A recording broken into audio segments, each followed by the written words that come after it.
அந்த அழகான காட்டில் தான் ராணிக்குருவி வாழ்ந்துட்டு இருந்துச்சு. ராணிக்குருவி ரொம்ப ஏழை, ஆனால் ரொம்பவே நல்ல மனசு.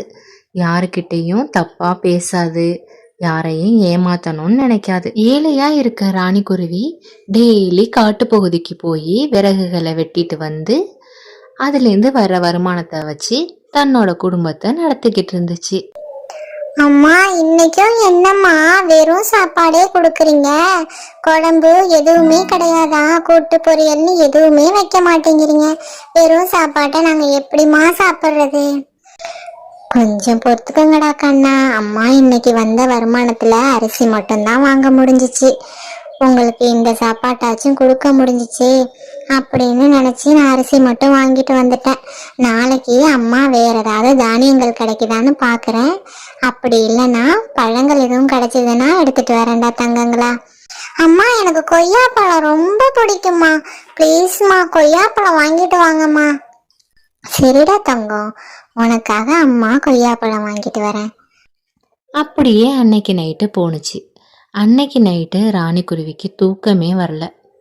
நம்மளோட வறுமையை போக்குறதுக்கு என்ன பண்றதுன்னே தெரியல. ஏதாவது ஒன்று பண்ணணும். நம்ம குழந்தைங்க 3 வேளையும் வயிறார சாப்பிட்டாலே நமக்கு அது போதும்.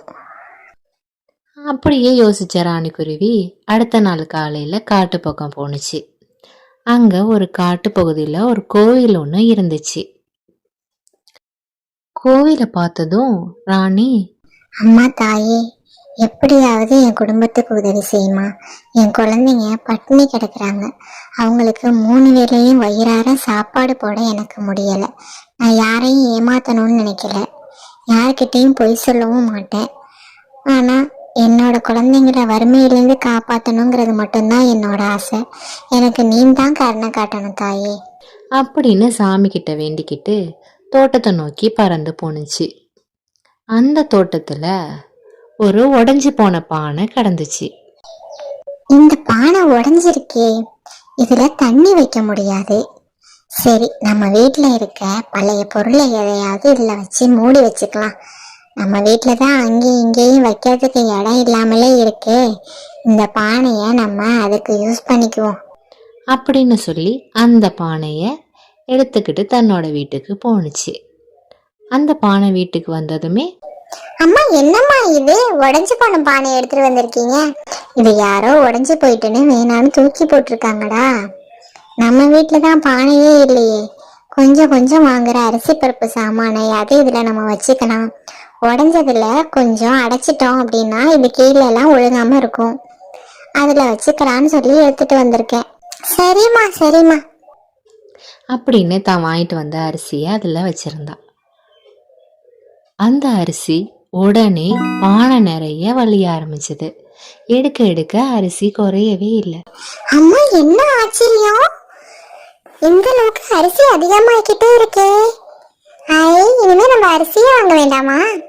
என்னன்னு தெரியலையே. இரு அவசரப்படாத, என்ன நடக்குதுன்னு பாப்போம் அப்படின்னு யோசிச்ச ராணி அதுக்கு பிறகு தான் கொண்டு வந்த கொய்யாப்பழத்தையும் அதுல வச்சா. கொய்யாப்பழம் அப்படியே பானை நிறைய வர ஆரம்பிச்சது. அம்மா, கொய்யாப்பழம் இவ்வளவு கொய்யாப்பழம் வந்துருச்சு.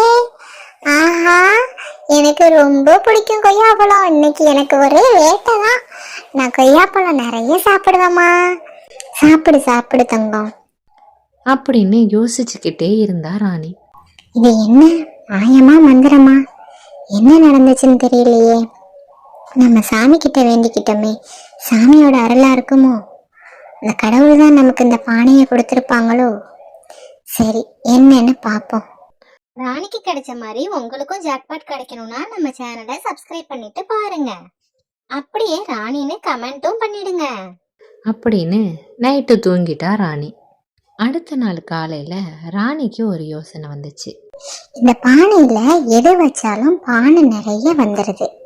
அப்படின்னா இந்த பானையில நம்ம ஏதாவது செஞ்சு நம்மளோட குடும்பத்தோட வறுமையை போக்குறதுக்கு ஒரு ஐடியா பண்ணணும் அப்படின்னு யோசிச்சா ராணி. ராணி கிட்ட கொஞ்சம் காய்கறிகள்லாம் இருந்துச்சு. அதையெல்லாம் எடுத்துட்டு வந்து ராணி அந்த பானையில் வச்சா. பானை நிறைய காய்கறிகள் வந்திருந்துச்சு. ராணிக்கு அளவில்லாத மகிழ்ச்சி.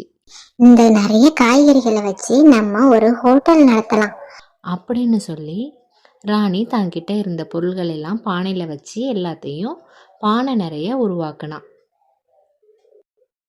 அதுக்கப்புறம் ராணி தான் வீட்டு வாசல்லையே அந்த காய்கறிகளை அரிசி எல்லாத்தையுமே வச்சு ஒரு இட்லி கடை போட்டா. இட்லியும் சாம்பாரும் செய்ய ஆரம்பிச்சா. அங்கே இருக்கிற பறவைகளுக்கெல்லாம் அது ரொம்பவே பிடிச்சி போச்சு. ராணியோட இட்லியும் சாம்பாரும் காட்டில் ரொம்பவே ஃபேமஸ் ஆயிடுச்சு. அதுக்கப்புறம் ராணி அதுலேருந்து வர வருமானத்தை வச்சு கொஞ்சம் கொஞ்சமாக தன்னோட கடையை டெவலப் பண்ணா. ஒரு பெரிய ஹோட்டலாகவே மாற்றிட்டா. அதுலேருந்து வர வருமானத்துலேருந்து ராணி தன்னோட குடும்பத்துக்கு 3 வேளையும் வயிறார சாப்பாடு போட்டா. அது மட்டும் இல்லாமல் மற்ற ஏழை பறவைங்களுக்கும் ராணி உதவி செஞ்சிட்டு இருந்தா. இதையெல்லாம் அந்த காட்டில் இருக்கிற கஜா பறவைக்கு தாங்க முடியல. எப்படி இந்த ராணி இவ்வளவு சீக்கிரம் ஹோட்டல் திறந்தா? இவளே சாப்பாட்டுக்கு வழி இல்லாம கிடந்தா. நம்ம பல தடவை இவ காட்டுல அலையிறத பார்த்திருக்கோம். இப்ப சின்னதா கடை வச்சா, அதுல இருந்து பெரிய ஹோட்டலே ஆரம்பிச்சுட்டா. இவளோட ஹோட்டல்ல ஆஹா ஓஹோன்னு பேசிட்டு இருக்காங்களே எல்லாரும். என்ன ரகசியம்னு நம்ம இவ வீட்டுக்கு போய் தெரிஞ்சுக்குவோம். அப்படித்தான் ஒரு நாள் கஜா ராணி வீட்டுக்கு போனான். ராணி ராணி, அடடா வாங்க வாங்க. என்ன எங்க வீட்டுக்கு வந்திருக்கீங்க திடீர்னு? ஏதாவது விசேஷமா? விசேஷம்லாம் ஒன்றும் இல்லை. உன்னைய பார்த்து ரொம்ப நாள் ஆச்சு, அதான் பார்த்துட்டு போலான்னு வந்திருக்கேன். வீடெல்லாம் பரவாயில்லையே, நிறைய ஜாமான்லாம் வாங்கி சேர்த்துருக்க போல இருக்கு.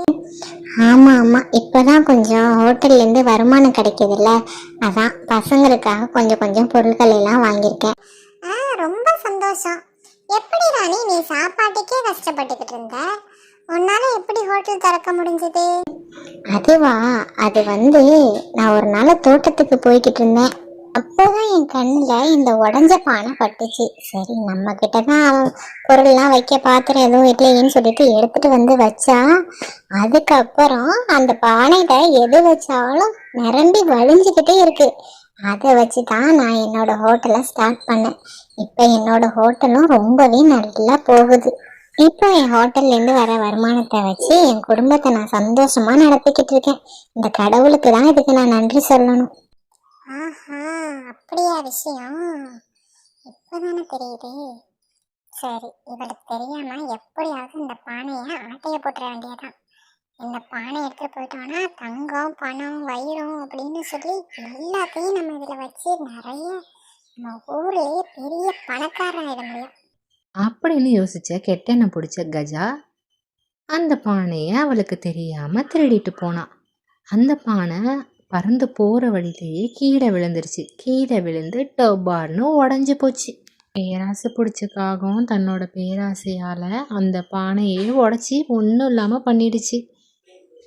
ஆனால் ராணி அந்த ஹோட்டலில் வர வருமானத்தை வச்சு சந்தோஷமாக வாழ்ந்துச்சு. உங்களுக்கும் இந்த மாதிரி ஜாக்பாட் கிடைக்கணும்னா நம்ம சேனலை சப்ஸ்கிரைப் பண்ணிட்டு பாருங்கள்.